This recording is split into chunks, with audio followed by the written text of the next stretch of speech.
שלום לכולם וברוכים הבאים לשיחה מלאכותית, הפודקאסט שבו אנחנו מפרקים את הטכנולוגיה שמשנה את חיינו. אני יהודה. ואני רחל, והיום על השולחן יהודה, הדבר הגדול הבא. כן. או לפחות מה שמבטיחים לנו שהוא כזה, GPT-5. השאלה שלי פשוטה. אוקיי. האם סוף סוף אפשר לסמוך עליו, או שזה עוד שדרוג עם אותיות גדולות יותר? זו בדיוק השאלה רחל, והתשובה לדעתי היא כן.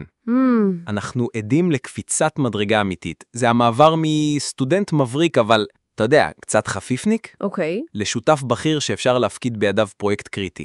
אתה יודע שאני צריכה הוכחות. אני עדיין מצולקת מהפעם ההיא שביקשתי מ-GPT-4o למצוא לי ציטוט היסטורי למאמר על כלכלה. כן. הוא נתן לי ציטוט מושלם. נכון. ניסוח מבריק. כן. שנשמע כאילו נאמר על ידי אדם סמיס בעצמו.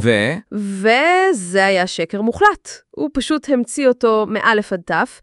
גיליתי את זה דקה לפני שלחצתי פרסם. הפדיחה הייתה יכולה להיות היסטורית. לגמרי. תרתי משמע. הסיפור שלך הוא בדיוק התמצית של הבעיה. כן. הבעיה ש-GPT-5 בא לפתור. קוראים לזה הזיות, וזו הייתה העננה שריחפה מעל כל המודלים. אז הנה הוכחה שביקשת. GPT-5 מציג ירידה של 45% בהזיות, וואו. באופן כללי, וואו. ובמשימות מורכבות, כאלה שדורשות חשיבה אמיתית, כן. הירידה היא לא פחות מ-80%. 80% פחות שקרים זה כבר לא שיפור, זו מהפכה.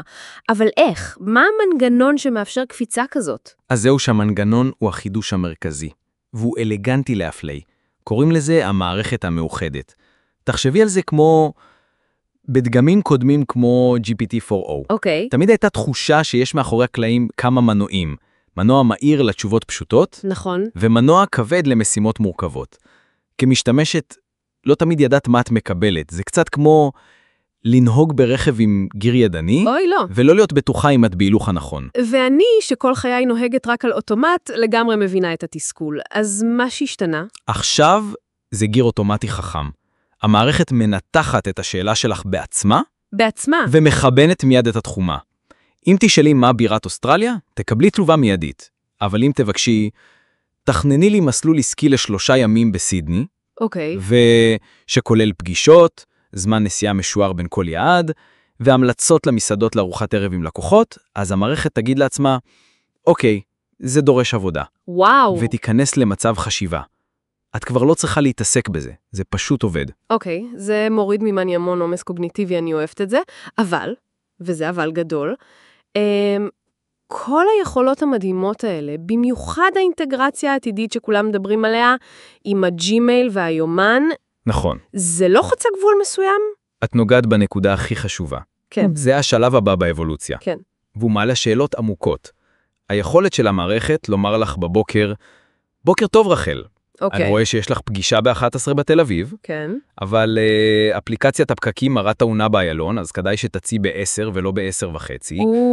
אגב, אל תשכחי לאחל יום הולדת שמח לאמא שלך.